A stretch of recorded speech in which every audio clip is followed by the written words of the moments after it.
Mavacamten is a medication that was approved in April of 2022 by the FDA to treat obstructive hypertrophic cardiomyopathy. The goal is to relieve the LVOT obstruction, the obstruction in the heart, make people feel better.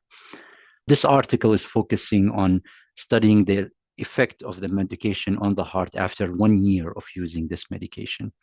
And we try to tackle this topic from multiple angles. So we try to look at how it does from patient symptom standpoint, from the echocardiogram standpoint.